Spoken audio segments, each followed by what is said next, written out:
budget and can be implemented right across the board. Sure. But without letting this divulge into an NHS debate, he has got a point. He does. One of He does. one of our students is actually from the Caribbean. Designed socks that help people with different thrombosis. She's my client.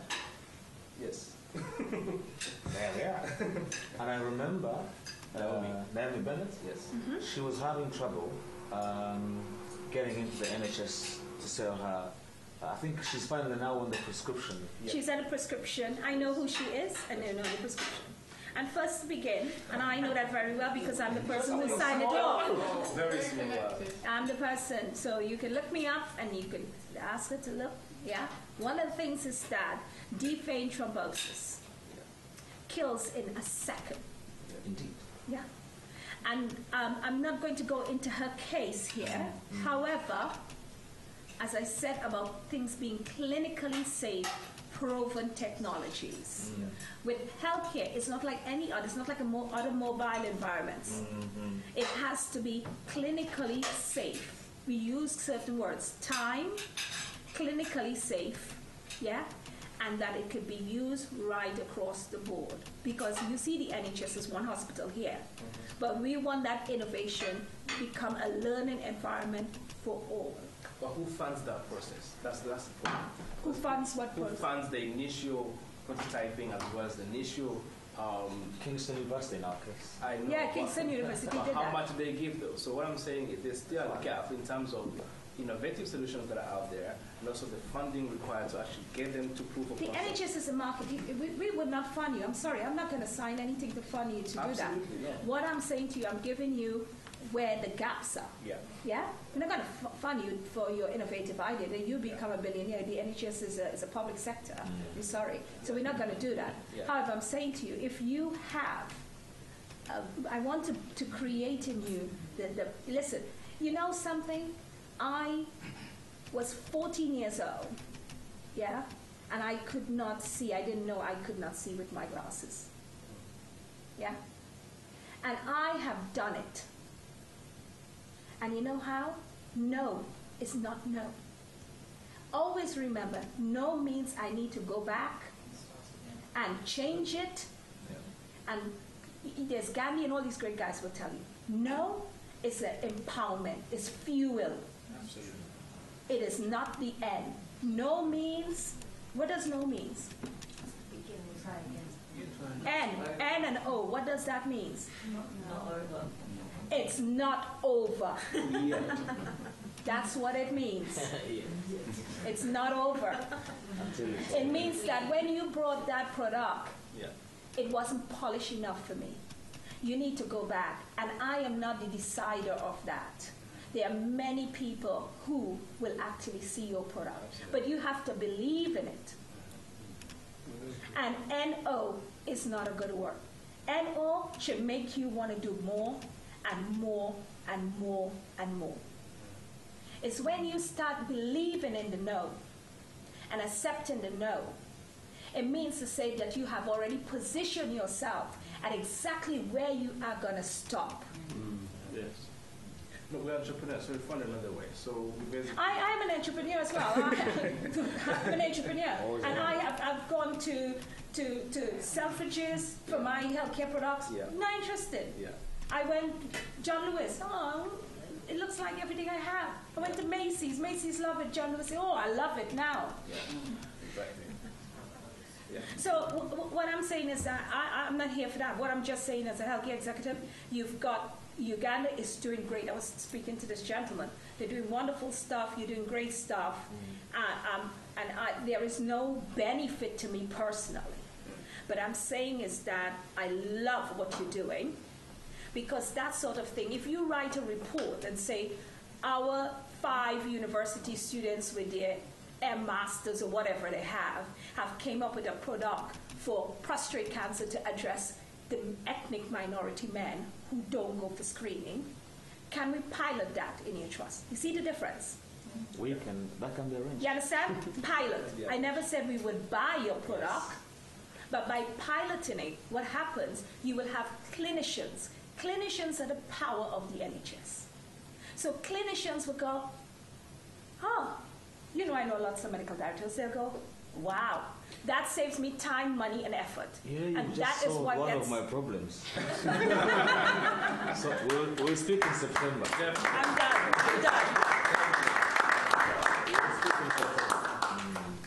Can I just go? Sure. Go ahead. So just two things really quickly is we have a WhatsApp group which is a forum for discussion, I believe. If you could pass your details to Sam if you don't have them already, and join the WhatsApp group, because I think some of us here are not in that WhatsApp group. So that's the first thing. And also, as this this enterprise grows and more businesses come on, it's very important that we have a good understanding of each other's businesses and how we can complement each other. A lot of what I've been listening today about technology and that, over here we have Toby. He's in the software space, from iPhone app design to online. He's sitting right there, he's sitting across from me. Yeah. So, we're trying to build a directory, kind of like a yellow pages of us. We've got to do internal mapping first, and then we can figure out how we can go external or we can deliver strength. So please, when you do join that group, also there will be an email address in there or something along the lines with a sort of template. I've created one already, and it might not fit every one of our business let's say standards, so you might want to have more information on different things, but it's very open to a suggestion, so we can have like a one-size-fits-all directory where I can just log into this directory. I'm looking for someone who's an NHS executive. I put NHS in, I come up with you, I call you directly. That's what we're trying to build here. We're trying to engage. Really and truly, what I see is if we can't get it done between us in micro groups, it's going to be really hard when we've got 150 members, 200 members. We've got to start having some effective change within 10 members doing something, 1 or 2 people doing something. And that's just really just bringing things back to, to gain the objective is that if we could, from tonight, if we leave with nothing but at least working with one person, feeding back to Sam saying, well, look, I met this person at the dinner, I'm now going to have another coffee with them and discuss some other things so we can start seeing some actionable change. Because as a young person myself, I'm 25, I just turned 25. And frankly, Give me 25 any day. as a young businessman and whatever, and in my area of businesses, social influence is what drives my industry.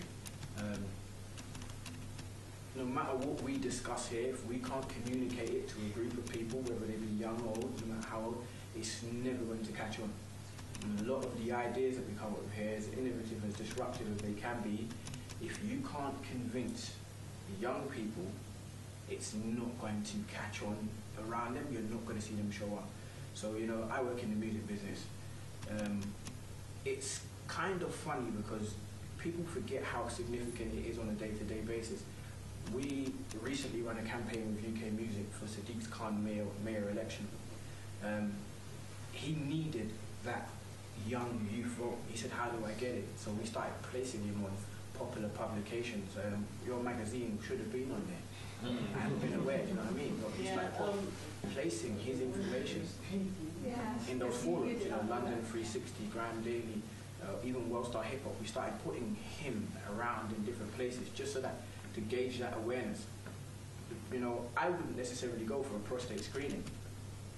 Probably because I just feel like, what am I going there for? None of my friends want to be in there, what am I going? But if it was seeped into my social surroundings, then I say, okay, when this time comes around, I'll do it. Kind of like how the general election was done. They really made it seem like something young people should be doing. I'd never voted prior, but this election I thought I'll jump in and I'll do it. So if that's anything that I could lend to any one of your businesses, and we do it on a day-to-day basis. We take people who nobody's ever heard of and we turn them into pop stars internationally. Like, we sell you something that's sometimes not even true. They don't like the song, it's not their emotions, it's not their feelings. But we can wrap a story around something and make it engaging. And if that's a skill or something that you'd like to lend to your business, that's something I'd be happy to lend. And also, back to the mapping process, like I said, from anything from a software point of view, technical point of view, I earnestly recommend you speak to Toby. He's got a good game app that I downloaded, Studio 41.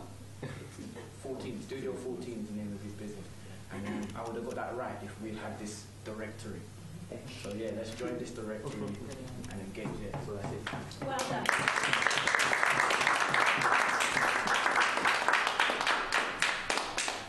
You should come and speak at the conference.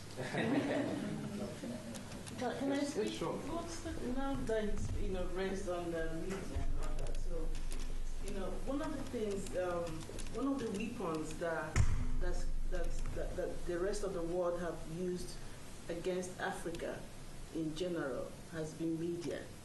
We haven't really had any effective media. Mm-hmm. And why is because, unfortunately, our Africans, we don't embrace our own media. You hear a lot of, people talk about mainstream media and kind of have this loyalty to those supposed mainstream media. Then if you ask yourself, what makes a media mainstream? Can somebody tell me what you think that makes a media mainstream? Can I say something? Viewers? Yeah. Sometimes the way African media is presented is still very low budget. So it's basically No.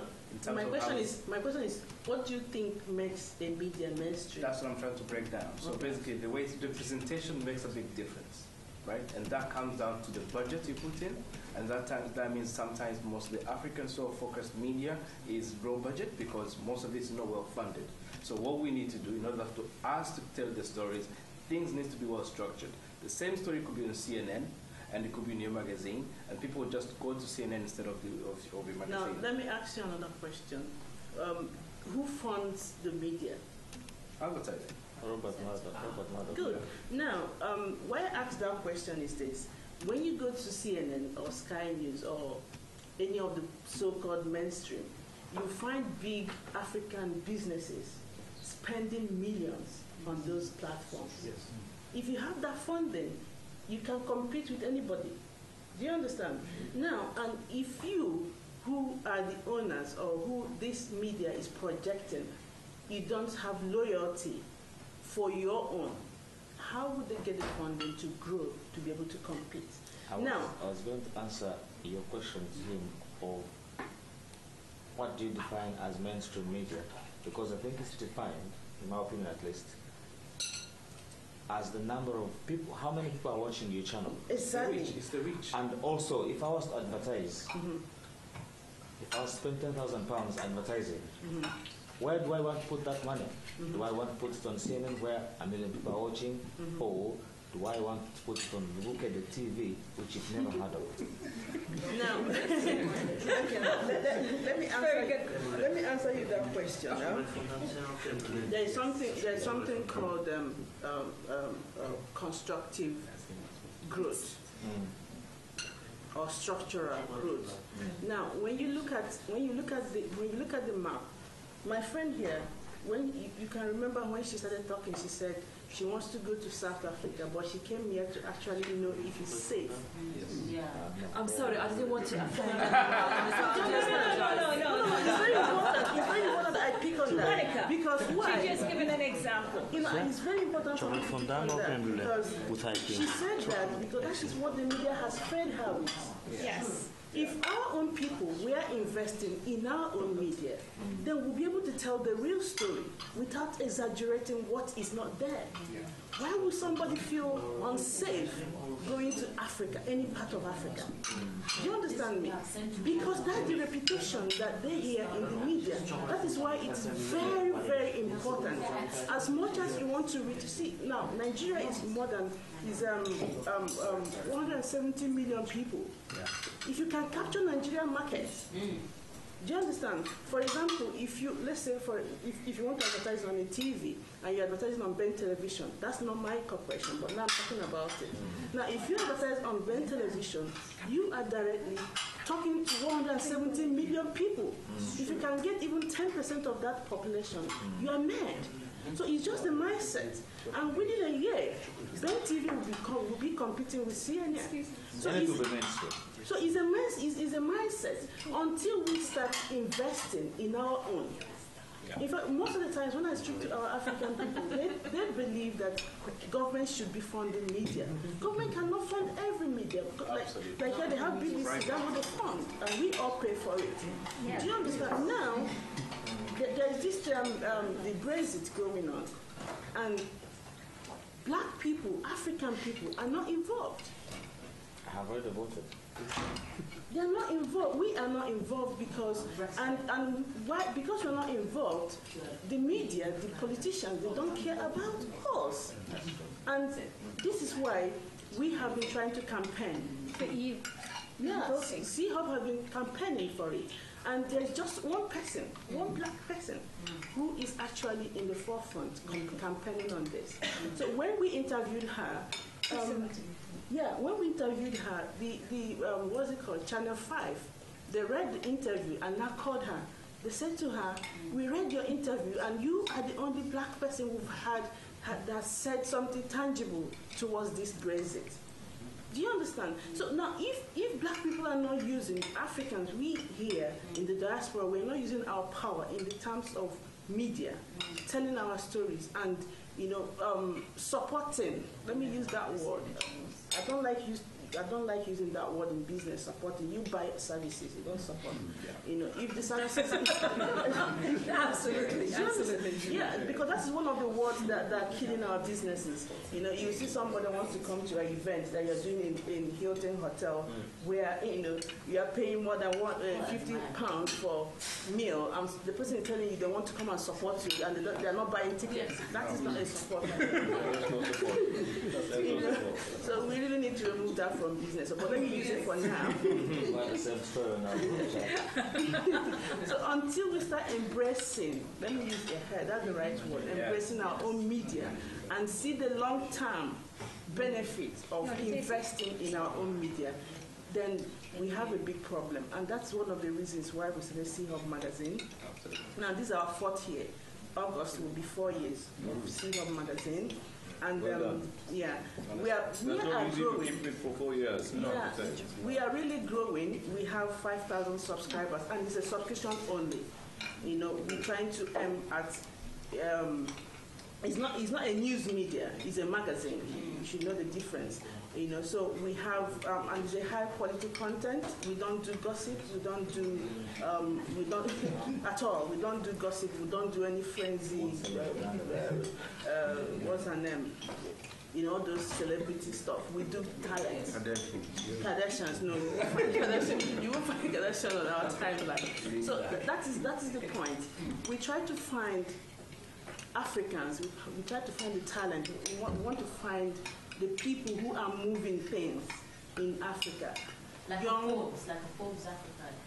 Yeah, the quality of Forbes, the quality of Entrepreneur magazine. That's where we're aiming to get to, and that's where we're getting to. So now we have 5,000 subscribers all over the world of the print edition. We have subscribers in the US. In fact, we won an award last year, the most informative African magazine in the US, and we were voted the best magazine here at BEFTA. Wow. And thank you. And this year, I've been given the best magazine editor in the US as well. We are really growing. And our last report for the website, like I said to you, we don't do gossip and we don't do all this clickbait and all that. Our last report, I've never heard of it. Shocking. Our last report, that our server they gave to us was we have 30 million hits. And they really want to move us to private server. And we said, no, we haven't reached, we don't have that budget yet. So, to make you understand where we are. And if we can reach, like I was telling him that I can't remember any Ugandan that I've come across in the course of what we're doing in the media. Meanwhile, the magazine is for all Africans. So we want to reach the East Africans. We have a lot of Kenyans. We have a lot of South Africans, Zimbabweans, Ghana, we don't have Uganda. We have Congo, a few people from Congo, but I can't remember any, or maybe maybe I don't know that they are Ugandan. They are here now. Yes, yeah. So now that's why I'm so happy that I'm here and meeting you guys, and I hope that you. So you need to start profiling each one of them. Especially him, maybe start from him. They need to. And please nominate your people. Nominate people from Uganda who have talent. These things we are doing is not for Nigerians. I'm from Nigeria. I fight a lot with my Nigerian people because they try to make it a Nigerian magazine. I say no. I said to them, no, this is for Africans. And if you have a story that is what our editorial, we're going to feature you regardless of where you're coming from. So, what is the website? seahawmagazine.com. Can I ask a question? Yeah. My brother here mentioned if you had a budget of 1 million, you would advertise on CNN rather than hair platform. Not necessarily, by the way, but I was just looking from a strictly business. What the thing is that is, if you're on African, you said African companies advertise on these big platforms. Most of the time, their return on investment is poor. So, if you advertise on CNN, the percentage of people on CNN that are interested in your products are. That's the problem. Can you imagine? And with your magazine, it's probably a lot more than that. But you have to show them that even though you have 1,000 subscribers, 990% or 995 of those people will buy. Sorry. Let me tell you, it's a mindset. It has nothing to do with convincing them or whatever. No, it really does. See, wait 1 second. Unless you have somebody. If it's on terms of businesses, we have a lot of ways to, we deal with other big businesses, even European businesses. But to get to our African big businesses, they prefer to go to the European media. Meanwhile, those European media are not their targets. Do you know the biggest and the most effective form of advertising at the moment? And I dare anyone to try it. We did this when we were doing our LEAP conference. You'll be surprised how effective Facebook's targeted advertising is and how cheap it is. How much does it empower Africa? Let me come to that. I'll give you my own example. Do you understand me? No, what I'm talking about here is long-term benefit to Africa. When each of you go to a hotel, most of you would stay in hotels or somewhere. When you go there and there's lots of magazines, like even here, do you say to them there and then? Because I do. I was at the Dorchester for 2 nights. I said to them, look, I'm pro-black. This is great in my room. I'm staying in the best room. And lots of magazines here, from Harper's to whatever. Do you have a magazine that describes me? Oh, no. Exactly. That's what I'm saying. Wait a minute. And the guy said to me, describe you. You want something for you? And I said, yeah. He said to me, okay, we can't get enough, but we'll get something. He brought me The Voice, and he brought me a Nigerian magazine with a wedding thing at the front. Because I have a team, and we occupy 4 rooms, and anywhere I go, I need something of me. And this is a mindset that I need to plant into each of you. Just is that you are valuable, you have money, you're moving up, and it's time you start saying, this is what I need. Yeah, but just for the record, I am all, and I agree with you, Africa's story has not been told in the best of light. Even our own channels themselves don't do a good enough job. So I am way behind you. Let me finish my point. There's still a lot of work to be done, and you should be supported, and I'm very much in support of that. But from a strategic business, as an entrepreneur, if you have a very small budget, you're trying to run the LEAP conference, and you only have £100 for your budget, Facebook will give you fantastic targeted advertising. Let me finish. I'm not arguing that. Excuse me. Sorry. There's a point I'm bringing. My discussion here is this. The discussion here is how to move the long-term benefit for us as Africans to grow in whatever way. Excuse me. Now, if you keep on funding Facebook, I use Facebook, but this is not the forum for you to promote Facebook. I am not. No. This is not the forum to promote Facebook. Let me clarify. African businesses and online, places where you can promote instead of Facebook. So if you are still pro-Facebook, where we are talking about growing things of Africa, yes. Then and if you had let me finish, I would explain my point. My point was that if I'm organizing a lead conference in Uganda and I have a budget of £100, your magazine is not going to help me. I'm sorry, but that's true.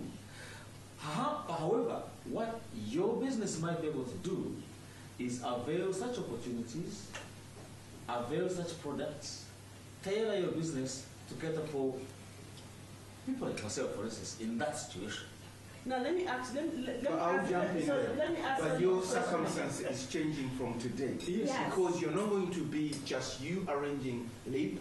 It's going to be the group of all of us. Well You're actually supporting us by putting us in Let me answer your question again. Let me answer your question. Okay, please. Excuse me. Sorry, let me finish. Yeah. Let me answer that question. Let me answer you that question again. There was this guy who came to us and wanted to be profiled in the magazine, and I sold it to him to do advertorial. Then he started asking how many people read your magazine, if I paid this, that. Then I asked him, okay, nobody reads the magazine, but you want to be profiled in it. Who was going to read your profile if you didn't pay? That's the same question you should answer yourself. Now, if you look at, like now, for example, now, if we have enough funding, like we have enough advertisement, we can actually print the magazine and spread it all over London. Do you understand? I was hoping that you would say it is magazines like yours that should be profiling people like myself. Because I only have a budget of £110. Yeah, let me finish my point. We're talking about working together. So if I profile, how does it do the magazine? But you don't believe in paying for anything in the magazine. I don't mind paying, but I don't have the money. When you're a small company rising up and when you're a small event rising up, you have to make sacrifices. Yeah. If you want to grow, when Facebook started, they didn't have the money in the world. Yeah. They had to do things gradually. If you continue sticking at it, if you do profiles for the right people, even if it's £100, £200, gradually grows. And then no, I'm not saying we don't do that. I haven't even said about No, because you mentioned that how would that fund the business? You wouldn't. Mostly, it's not going to fund the business because it's not in your best interest as a business. No, he's saying free profile. No. The point I was making is not that I don't want to support fellow African businesses. Anyone who knows me knows I'm Africa's biggest business champion. But I'm explaining to you my situation right now. But when you the fact that I paid £20 to Facebook does not mean that I am a champion of Facebook and as opposed to a champion of your business. But as a startup, I'm looking at the resources literally in front of me and making a decision that is most economic and efficient. From an advertising point of view, back to your question to him, which was, what constitutes mainstream media? Why does Dennis Agoma pay £20 to Facebook? That is my answer. I pay £20 to Facebook because pound for pound, I'll get more out of it. But it comes from data. However, sir, we need to wrap up. That doesn't go to mainstream media. It doesn't go to mainstream media. Mainstream media is where we all need to target so that these people here who are young and ambitious and dynamic can actually be recognized in mainstream media. That just is that's a really tiny speck of the iceberg. This gentleman here, I run Masters of Your Destiny. I really love you to be there. There's all sorts of people there. Because you see, it's not about you can advertise on Facebook, you can advertise, but what it is getting the national media to talk about Uganda, to talk about how dynamic it is, and therefore it will encourage people like myself. I'm Caribbean. To actually say, you know what, I want to go to Uganda, I want to invest. Yes, ma'am. Yes, no, but I don't speak yes, man, I've never done. But to be able to go to Uganda and say that I want to invest there. I was speaking to this gentleman here. Uganda, people are dying from wound management. All other things good, but people get cuts in the farms and stuff like that, and they're dying not because of worse than anywhere else. It's just that people don't know about infection control and they don't know general things. It's national media. I meet them all the time. But they're doing great stuff. However, national media don't recognize them. The reason why I invited her here is because I've got no interest. I have no shares, nothing in this.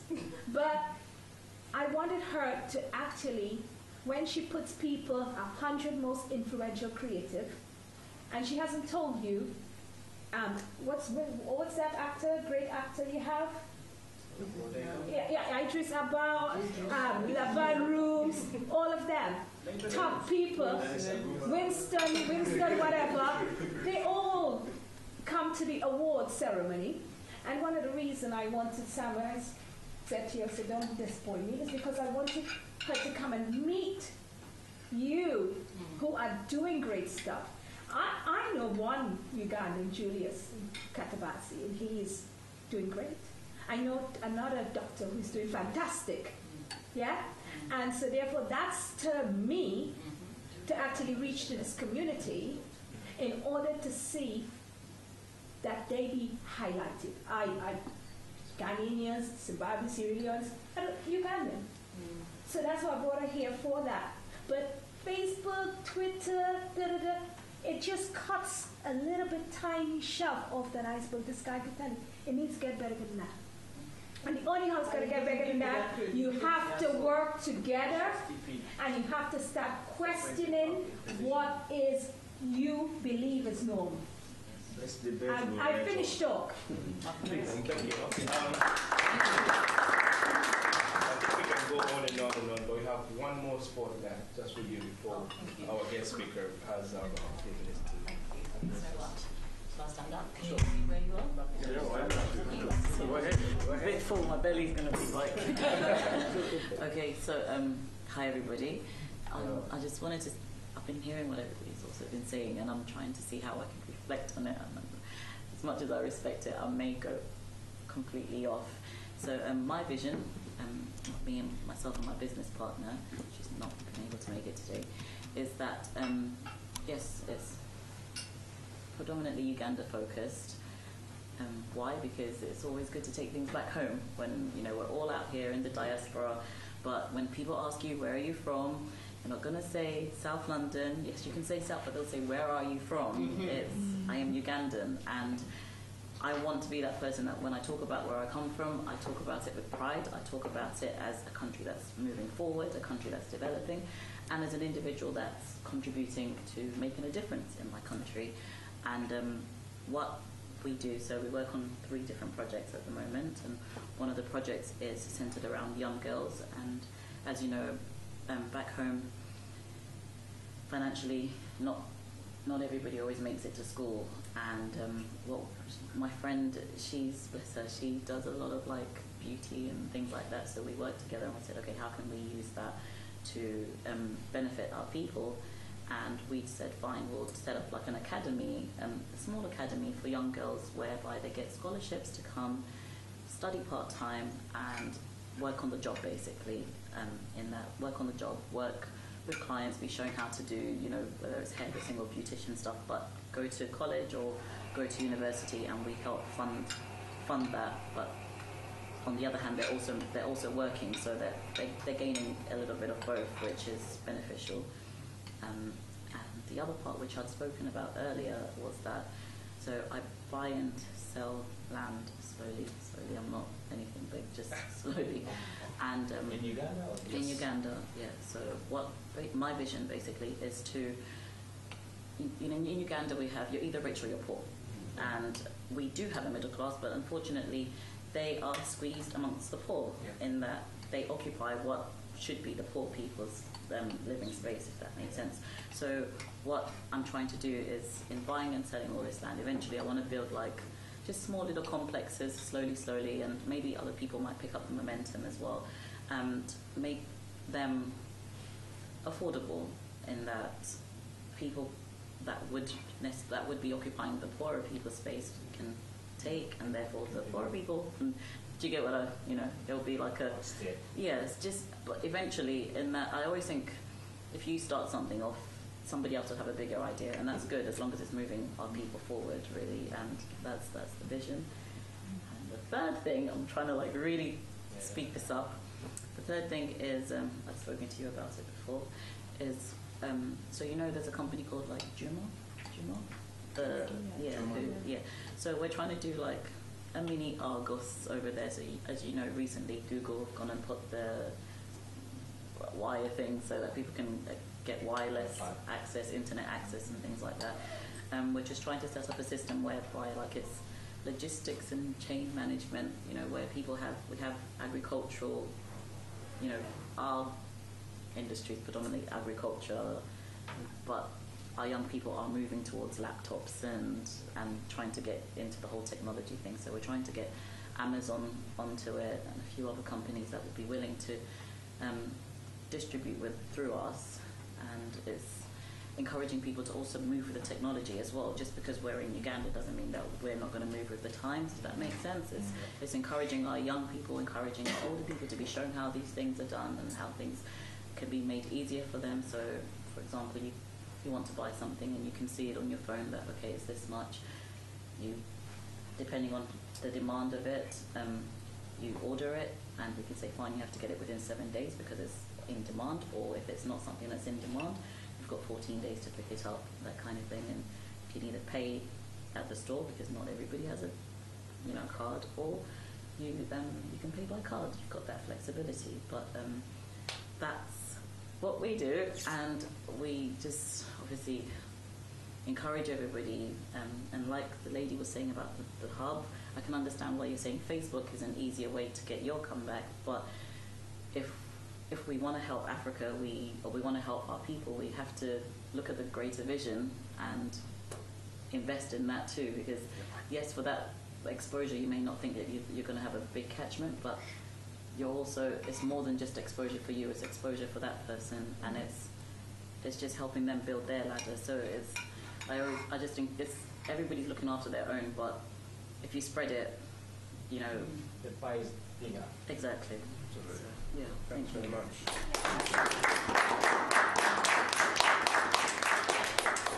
Sam, you have 1.5 minutes to tell us a few words, and we hand over to Shatakra. Thank you. I think I'll change my position somehow to get your attention. Sure. Right. Beginning off with something I hope you can see it. We don't have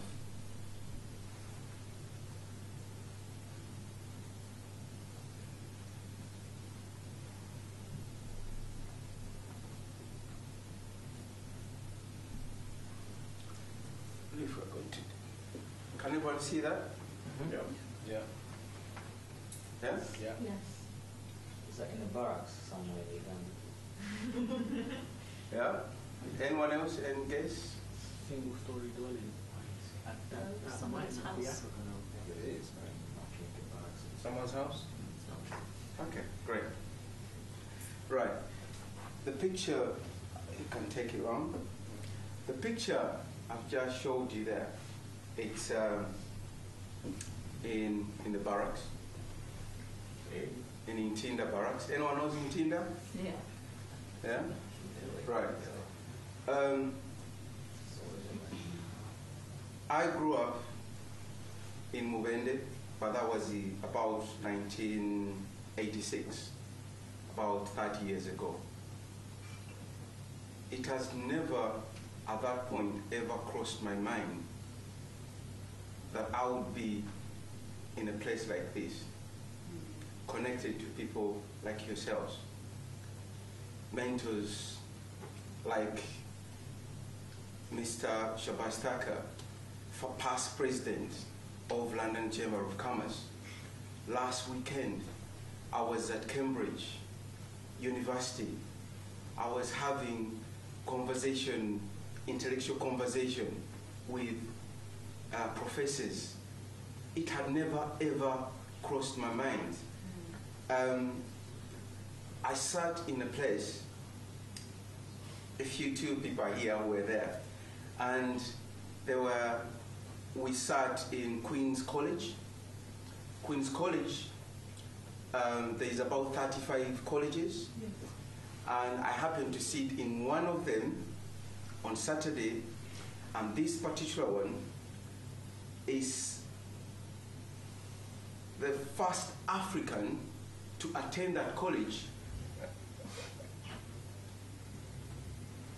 Is from Africa, and that is Nigeria. The second one from Uganda.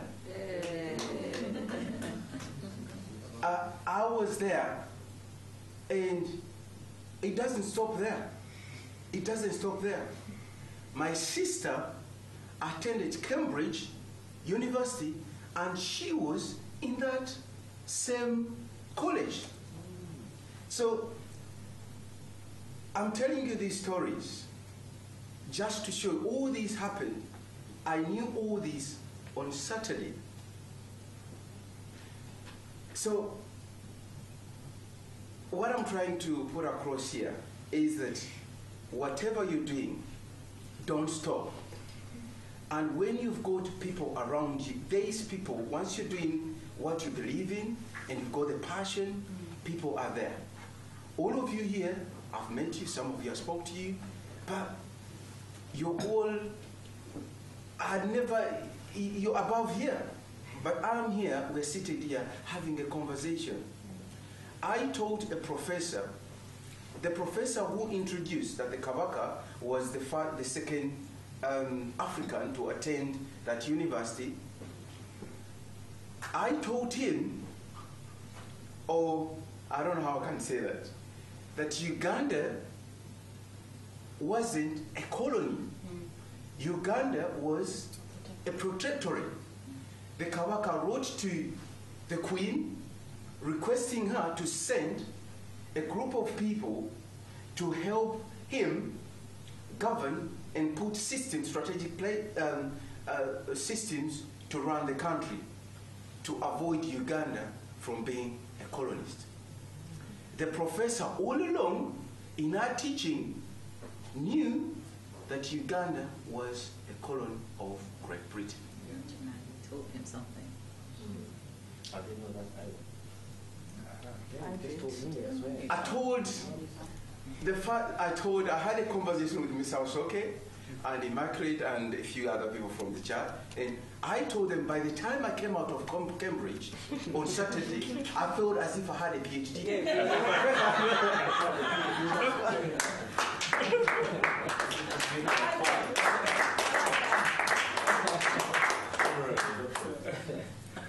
And what I saw there, young Africans, young people coordinating, interacting, every person I spoke to, like the time Mr. Shabash Taka attended, I'll go to the background of why we're sitting here.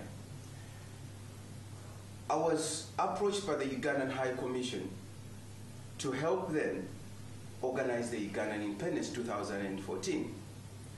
I put together young people, not only from Uganda, but from Africa.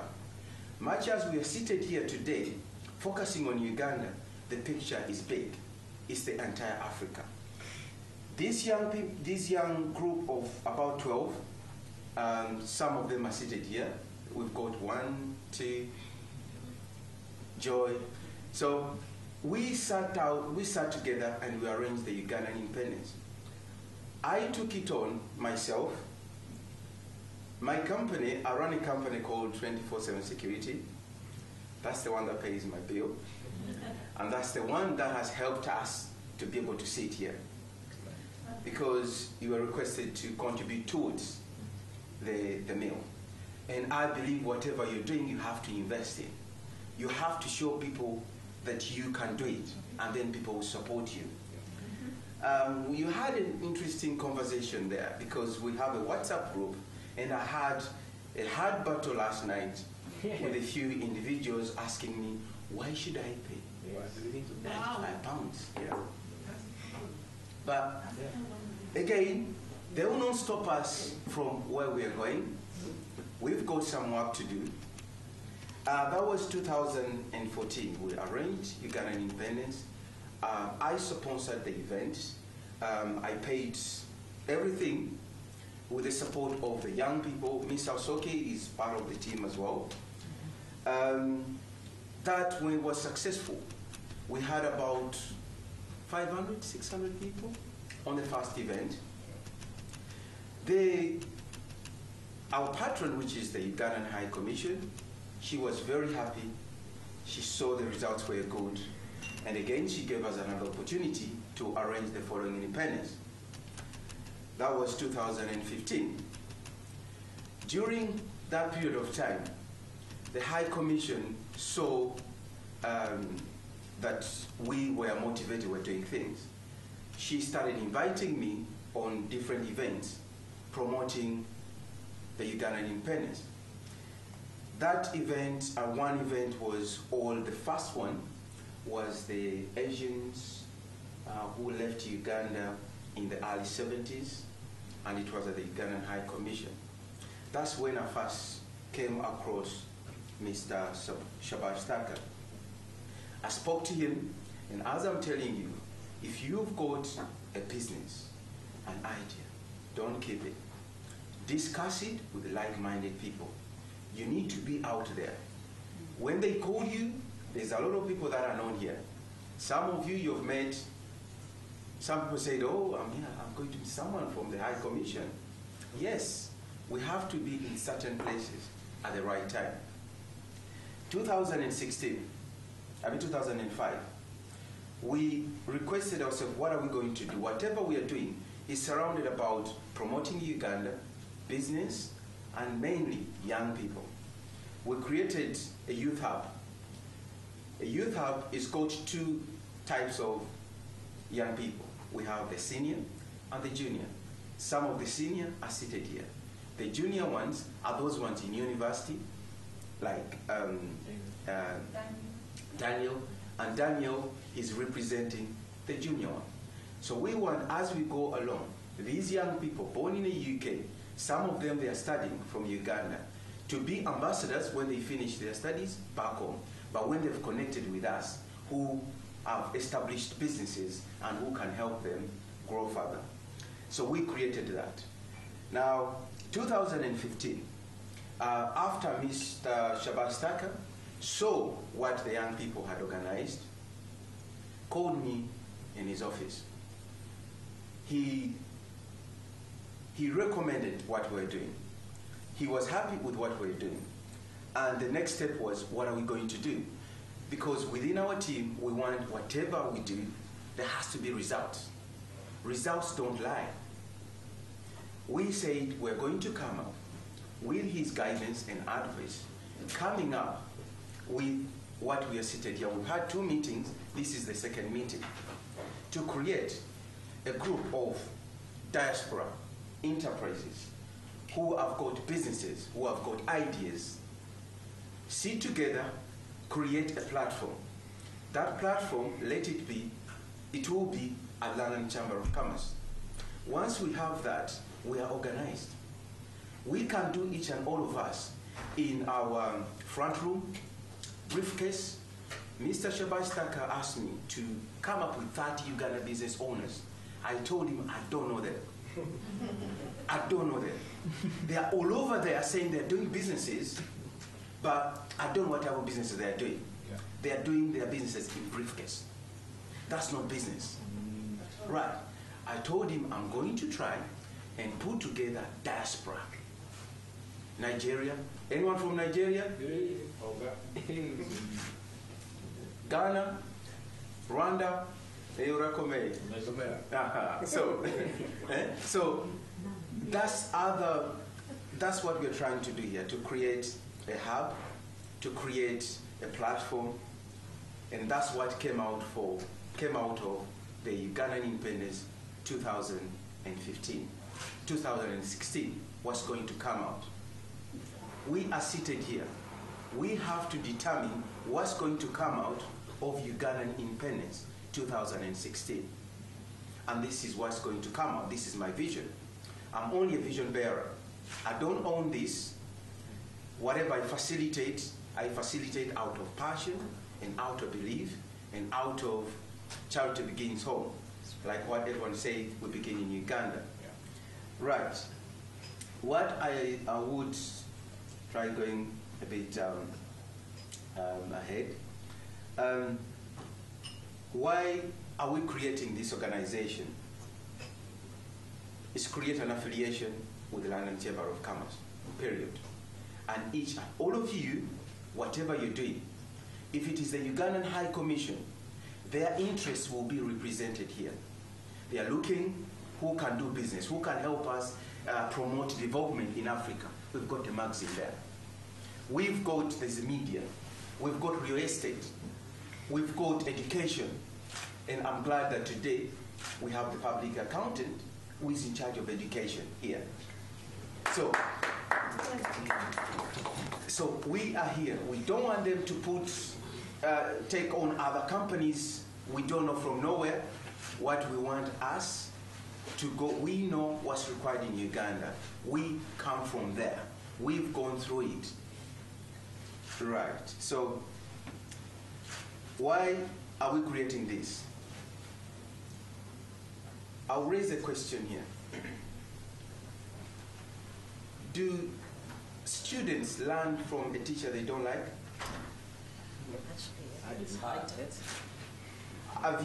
What was your favorite subject? Why was it the favorite? Okay. I'll tell you in a minute. Someone else? Sorry? Science teacher. Right. Science. Go teach. Science. Why? It's because the teacher was African. Okay. Okay.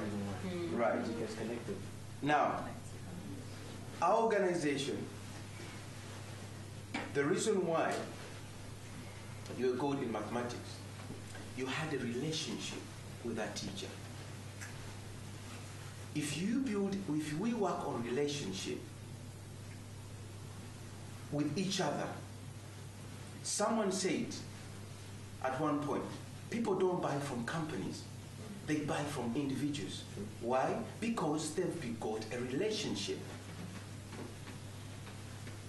So, this organization is asked to build a relationship, peace building. Some people are saying, oh, I'll say it straight. Those are Indians from Uganda. We are not going to work with them. And that is going to say, those are from Kigezi. We're not going to work with them. That is going to say, that's the embassy. It's rubbish.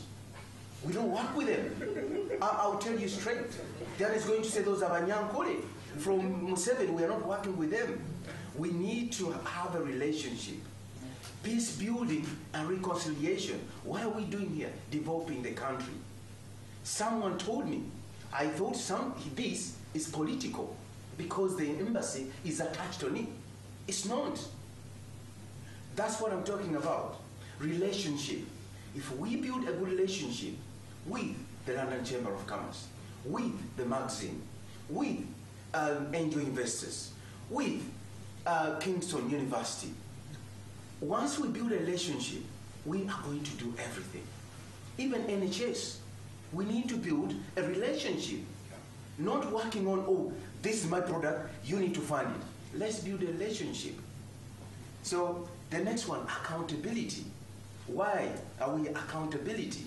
Because our why has to be bigger than anything else. We need to be accountable.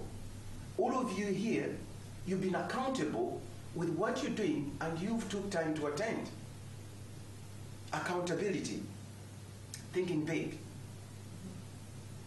We have to think big, or else nothing's going to happen.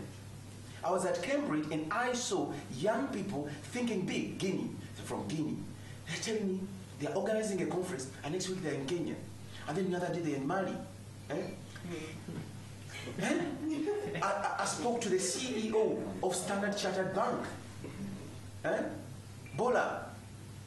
She said, look here, Sam, call me and I'll arrange a meeting with you with my staff. Who is our staff? The head of Standard Chartered Bank in Uganda. Organize your young people, all your business entrepreneur, organize them. I'll help you. Mr. Shabash is sitting here. Organize yourself. Even here, he's observing. Let us act, thinking big. And on top of that, it's not just a matter of thinking big. Thinking big with action and with urgency. There's urgency here. When I was at Cambridge, the professor said Africa is underrepresented. Everywhere. Underrepresented. He asked me why. Education in charge, Uganda High Commission is our entry point. You go to Uganda, they don't know you. Me, I go there, they don't know me. If I don't have the support of the Uganda High Commission, no one knows me. You go to the office, who are you? It's true. Who are you? Terry. Go to Uganda, who are you? The moment I open my mouth, they say he's a foreigner. I'm not a foreigner. Until when I take out the picture, I told you I was living in the barracks. This is how it looks like. Do you want me to take you where I was living in the house? Even some of them speak Luganda and Swahili in other languages, not knowing that I understand. So we want us to go there to create an impact. We need to build relationship. We need to think big, and there's an urgency. When I was at Cambridge, I saw the urgency. Sarah, she came and spoke to me in the end.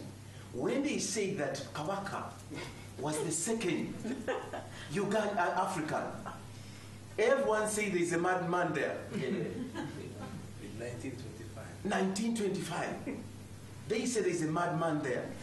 And I said, if my mom was here today and I called her and told her I was there, she would have made a big party, the whole village. The house would have been there the whole month just celebrating. So we need to think with urgency, because Africa needs us. Uganda needs us. Because all these things, all of you who have been to Uganda, each time you go there, you see how much we are needed there. Exposure. Objectives. We young people, like what I said, you speak to people and they say, look at you, some people work for me. But when I go speak to them or come to work from other, especially Africa, look at you, this young man. So you get, we young people, we need a platform. Let us have our platform with the London Chamber of Commerce, a business. People are going to see us reorganize. When they find us there, they're not going to call us small boys. They are going to want to work with us.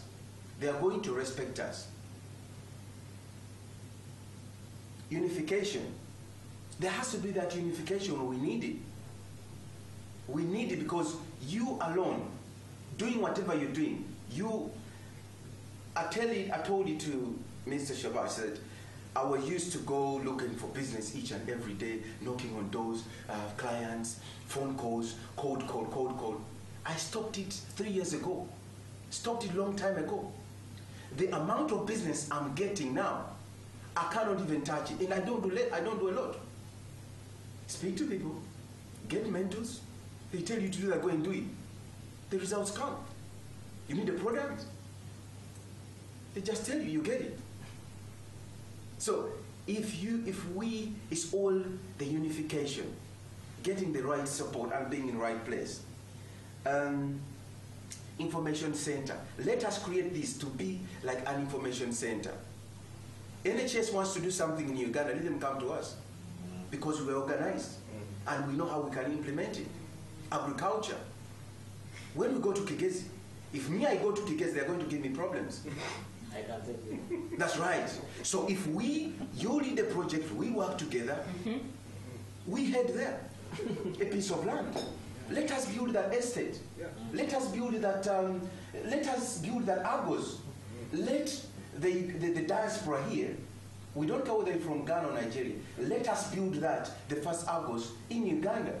When we finish there, we'll go in Kenya. Yes. Kigali. Oh, yes. So that is where we are now. That we make a form of information center with relevant institutions, education. Why should you struggle for £100? Why? Why should you have a budget of £100? No, you shouldn't. It's true. You shouldn't. And the High Commissioner will not give you that money. They will not give it to you. But if you organize like this, trust me, they will include it in their budget such that next year or a different year is viable. You've got individuals behind you. How are you going to extract it? Do you know how many people have put their projects and they've run away with money? So we've got some work to do, and with urgency. It's with urgency. Why? Because we have got to have children, and with kids, kids, and those ones are going to have, Daniel, So, what sort of future are we creating for our children? We need to have that. It needs to be there. We don't want children to come and struggle. We've been there. I've showed you the house where I was. We used to live in, we're about 8 of us. Those of you who know the police barracks, I went back there again. I don't want to show you the pictures again because I'll cry. We went back there again. I saw it's now 2 people living in the house. 2 families. 2 families living in the house. So double? At least the house is still there. Mine was demolished. So, that's when I look at those things, we need to act. We as Diaspora. So the hub is Africa, Diaspora, the one we will do the affiliation when times comes, when time is ready. We are ready anyway, so yeah. Now, what are we looking to achieve from what's coming from this? 25 business owners for us to have a conversation in the UK and Uganda. Business owners. Have a conversation with the government. I'm speaking here. Let these people who are here from the government to take the message that in London there's a group of young people, 12 of them business owners. They are holding 2 events, one in Uganda and one in London, to talk about business. So you guys prepare yourself. What are you going to talk about? What are you going to present? But in the process will go ahead, whatever we are doing, to create that affiliation. And hopefully, by the time we speak to them, we will be affiliated by the London Chamber of Commerce. Then they will not be just talking to Terry, Sam, Sarah, and no, they are going to be speaking to an organization, a credible organization, well-organized organization that turns up on events, that turns up on meetings, and discuss on things that are going to happen next. Because if we don't meet up to arrange things, nothing's going to happen. Or else, it will be what Terry said. My bishop calls it chewing gum conversation. People talking, they don't do things. So that's where we are. The last thing, I'll tell you a few projects that I'm doing. I'm a farmer, undercover farmer. I've got a piece of land. I've got cows, local cows, and I have goats. It's about 360 acres. I didn't know what to do with it because, yeah, you know what I'm talking about. So we approached local farmers and we said, how many acres can you cultivate? One said 20, the other one says 2, the other one says 1. Right. So we gave them that land. So while they have it for 1 year, free of charge, we don't charge them. After 1 year, they finish growing produces, they leave our land and go. But what they've done, they've left us a clear land. Now, that's one of the projects. What I'm putting to you is that we can do it in Kigezi, we can do it in other areas. Have we got a lawyer here? Yes. So we will design, people scared, oh, I don't want to give them my land. If they go on and then they're squatters, I can't get rid of them. We've done it, we've tested it. When we do things organized, you've got proper legal documents for them to go, they are not squatters. Now, what are we doing there? We are helping people. We are creating an impact. We are creating a difference. So that's one of the projects. What we are looking to do next, we tell them, come and grow the produces, but guess what? We have the market for you already. Where is the market in London? Who is going to buy the produces? You. You are going to buy the produces. I know you've got markets here. You've got contacts. Where are we going to get the markets? We have to get affiliated with the London Chamber of Commerce. Because I don't know how many times United Nations goes to London Chamber of Commerce looking for produces, and they start sending emails to London, to all representative, all government bodies, and they can't even produce. If we organize, we can produce that. You've got the money, and your budget is going to be bigger for your... Yes. That's the project. The other one is security. That one I will not talk about it. The other one is, in 2 months, we are going to be launching this product. I've partnered up with an organization. It's at early stages. I will need partners as time comes on. I tend to do things that are closer to my heart because I've been there. And when you've been there, you know how it feels. I don't know if, can we dim the light slightly?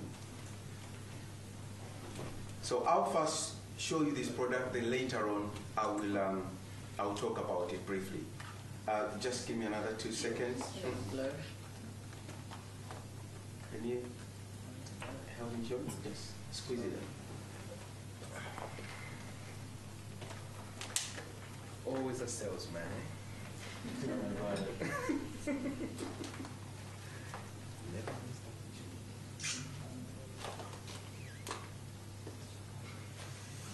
Should be easier for a few glasses of wine.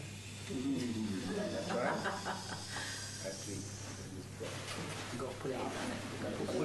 See the bit you blow into it? You need to pull it up. It's like you've blown a few of those. Can you ask them to get the light? Does anyone smoke here? No. Good. Well done. I'm recording. Where you light blow? I've got lighter? Yeah. Okay. Can we blow these candles as well, please? Oh, yeah. It's getting romantic. What's going on? Sure. Let's go for it, shall we? Gone. Gone. Happy birthday. Come. You can do it.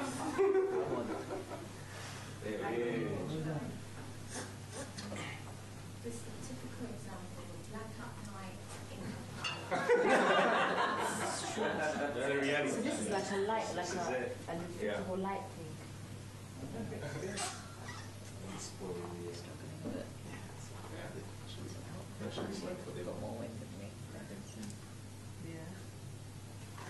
Yeah, okay.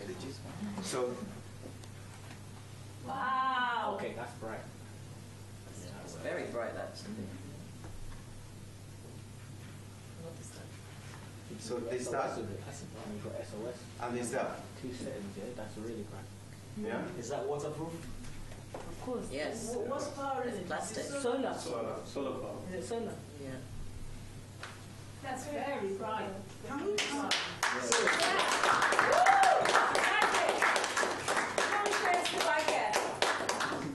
Has it been patented? So, Have you patented it? This, it's got that, Got setting. it's got that, Is that SOS? and it's got that. Oh, yes. Wow. So it's got 4 in 1. I see that on plans. Yes. It's a huge product. Can we have the lights back on, please? Is that fine? Those are good products, eh? Good, I like And how much is that? No, it's not for sale yet. Okay. Retail price, recommended retail price. Right. Now, this is another project. I'll be communicating to you and inviting inviting you as either customers and partners, business partners. Any of you have been to Uganda? Of course. Villages? Yeah. Whereabout? How far? Borough. Load shedding? Has anyone experienced load shedding? Just experience load shedding. Yeah, one? Okay. Right. This is a solar powered. It can help children be able to do their homework. Awesome. I grew up in Movende, and we, in order to get to school on time at 7 in the morning, that means we had to wake up at around 3 a.m. And we used to go to fetch water. And snakes at night, that's the time they move, between 3 and 4, because it's cold. And then once the daylight comes, they crawl themselves, and then they can't move. And then they wait and see when the light is coming, and then they come back later on. So, fetching water at night, there's an emergency light when your car breaks down in Uganda or in the villages. But even here, you could, there's lights somewhere, but even there. So, Tadova. Who knows Tadova? Huh? Yes. So, kerosene. Families can't afford kerosene. They have to blow it. Kids go to bed early. You have no choice. Oh, Mom, I haven't done my homework. Shut up, go bed. Poor woman, she doesn't have enough kerosene to be able. She's not going to tell the child. She's just going to slap the child, and then child goes to bed. This is solar powered. This one lights for 10 hours. The smaller one lights for 7 hours. Is for about, this one is it lights for 5 years, and the other one 3 years. How much they're for? They're not on sale yet. They're not on sale yet. This one is just needs light, that's all. Nothing else. Houses. Who has ever lived in a thrashed house? Grass, yes. In the village, yes. In the village, yes. Even on that, the houses get burned.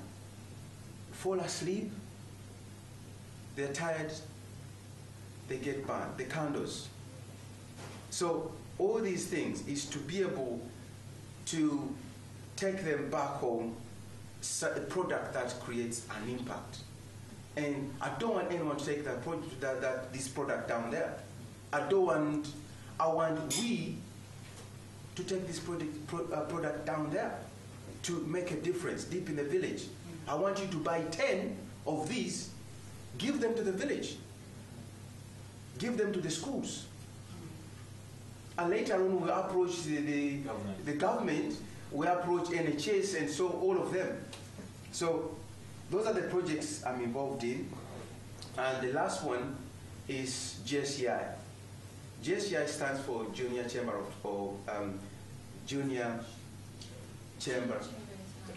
International.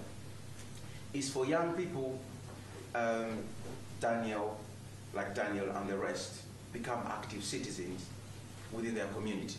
But at the same time, it helps you, the rest, what you're doing, like your mentorship, the magazine and the rest.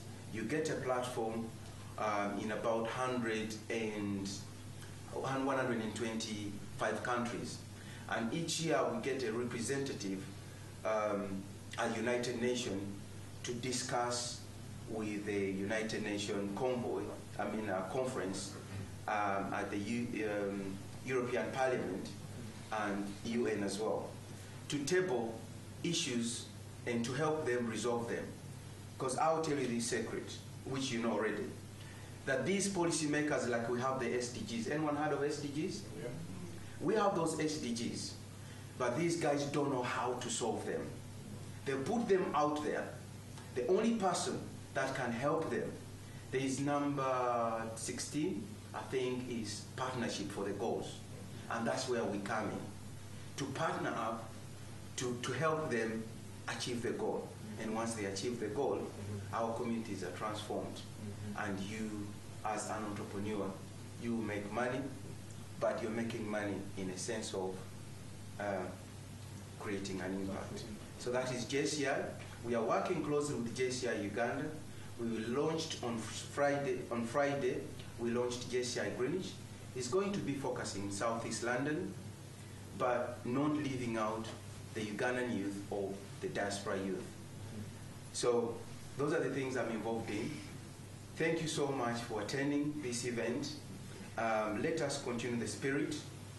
And yeah, God bless you all. Because without God, a lot of things can't happen. God bless. He's left a lot of energy here. I can't help but say that, first of all, I'm genuinely impressed with what has gone on here this evening, and the kind of vibration and the level of exchange and the quality of the exchange and the content that you all put together. I'm really impressed. And this man has definitely got vision.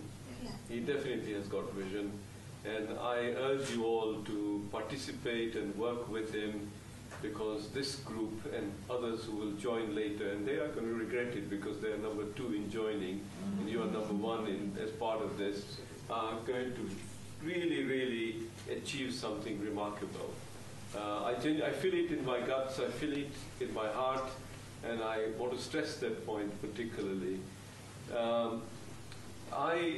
Just a little bit of background to you, because I think there are a lot of things that resonated with me 25 years ago with what's been going on here. First of all, my family were thrown out from Uganda, penniless. Genuinely, we were penniless. And today I can say that we got far more wealth than we ever had in Uganda. And yet we are going back to Uganda. Some of my family is already there. My son is there. My grandfather left India in 1914. Exactly 100 years later, his great-grandson has gone into Uganda. So we believe in Uganda. And we believe in Africa. Africa has got a tremendous potential. However, I visited Africa. When I say I visited, I've been there many times, but in the spirit of doing business, I visited that part, in East Africa particularly, something like 20 years ago. And I had a look and I said, no, I don't think I can do anything here. Then I went to India, and I came back feeling, wow, that country is about to take off. And so it did. India 20 years ago was nothing, and today it has moved on to probably amongst the fastest growing economies of the world. And I was a part of that growth. I launched 2 funds that I invested in India, and they've done very well. And I've done a number of infrastructure projects in India, taking international companies into India, which India needed, and they've worked. But the more important thing to say is that today it is really time for Africa has come. As where India was 20 years ago is where Africa is today, probably 15 years. And today, out of the 20 fastest economies of the world, 10 of these are African, right? Growing at about 6% per year. The youngest population of the world is not India, it's Africa. Yeah? The highest number of, and Uganda of course, but overall, African youngest population is there. The penetration of mobile telephony, the use of technology, like using M-Pesa for transfer of money, etc., is working well.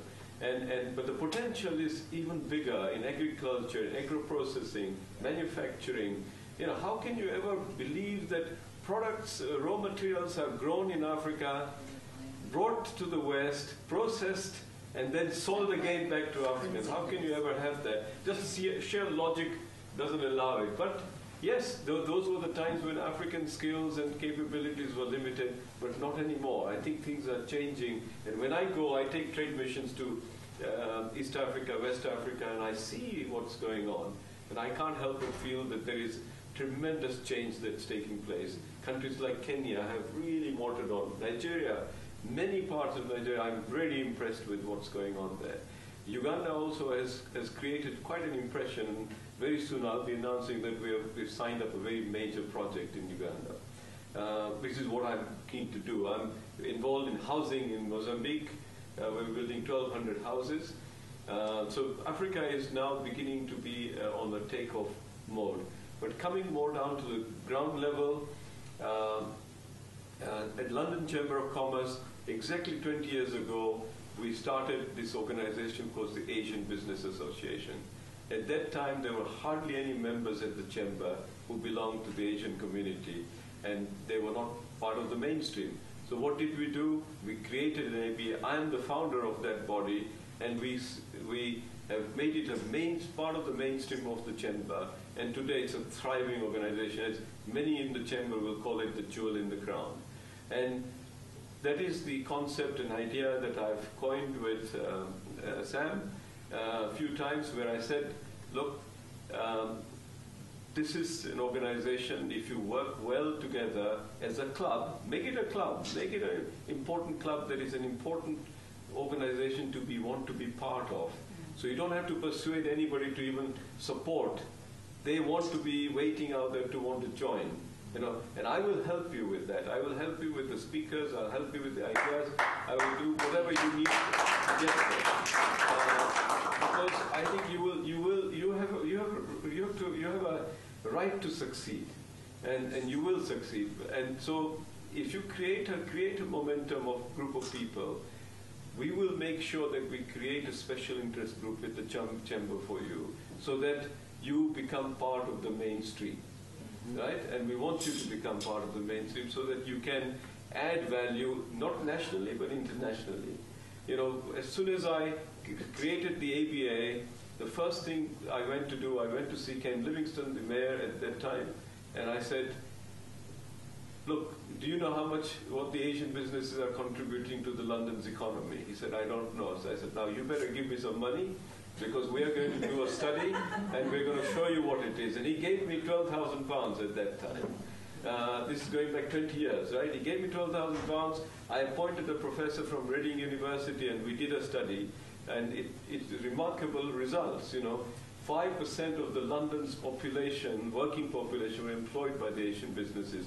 Something like £7 billion worth of value is added by Asian businesses in the UK's economy. 1 out of 10 businesses registered in London are Asian-owned. These are the sort of things that nobody knew, but we did the study and produced the results. So you can do the same. And I was really interested in this discussion that took about the magazine and the university, and I was really fascinated by what you talked about. But just look at what has happened in India. Just look at what has happened in China. Alibaba has taken a real, you know it, right? He's taken well ahead of Amazon, right? Way ahead of. Now why? That's a Chinese product, right? It's a Chinese way of doing it. Indians have done in IT lots of things, in Indian way of doing it. Now there are African ways to do things too, right? And you, I forget the lady's name, but Fonte got a great idea.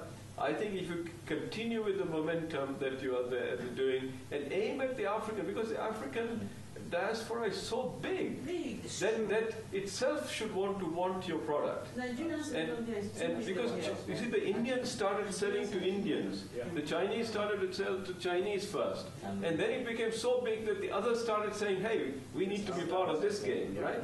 So this is what you got to do. You keep up with that.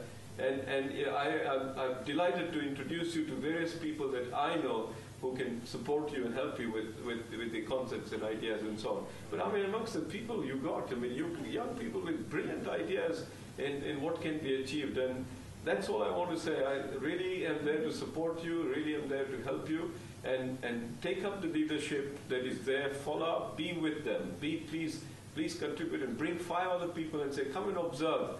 But next time you're going to have to put in an application before you'll be admitted in this club. You can come and observe what we do and then follow up. Yeah. Okay, thank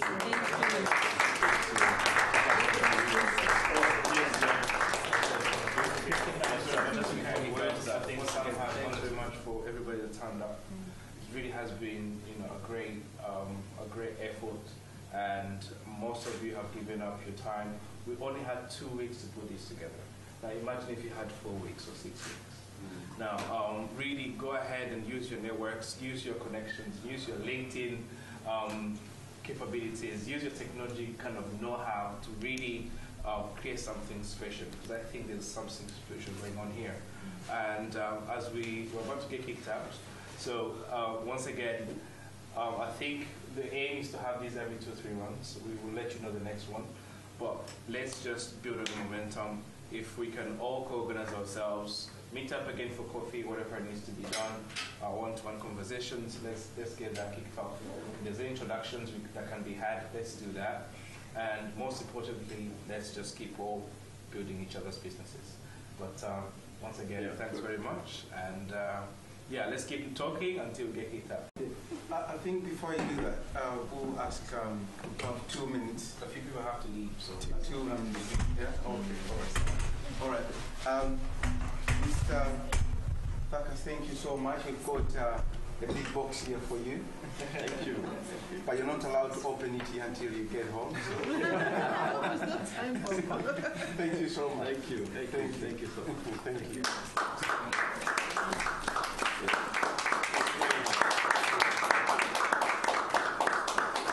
Once again, I think it would be great if you can take a group picture, either here or at the back.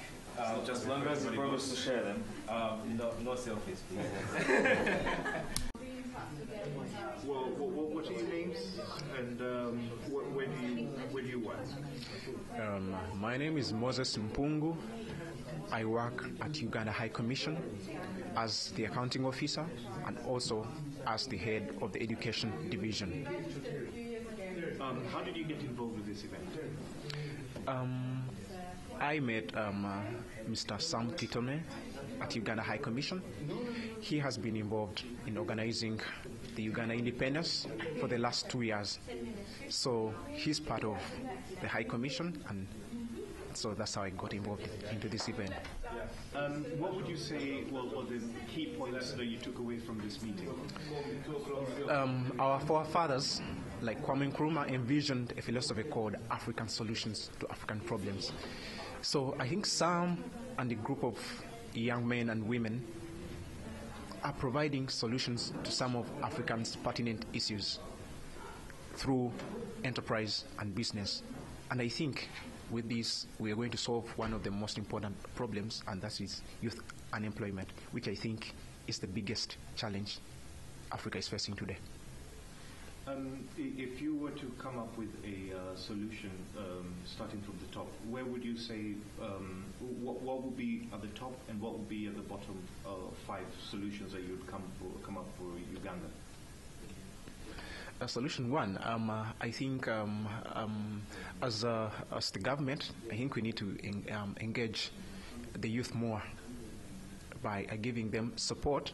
It might not be financial, but also moral support to know that we are there for them. I think that's the most important thing for the government. And then also for the youth themselves, they need to be entrepreneurs.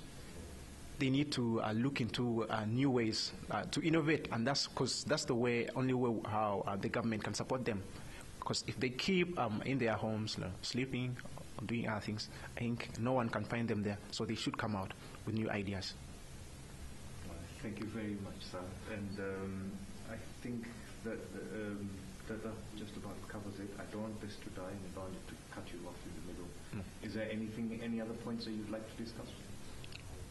Basically, no. I would like to encourage Mr. Kitone and his people to kind of go on with this idea. It's very wonderful, and as Uganda High Commission, we're looking forward to supporting them in whatever way they would like. Thank you very much. Thank you. Thank you so much. Thank you. Okay, have a good night. You too. Thanks very much. Thank you very much, sir. I won't get you on the camera, will I? No, we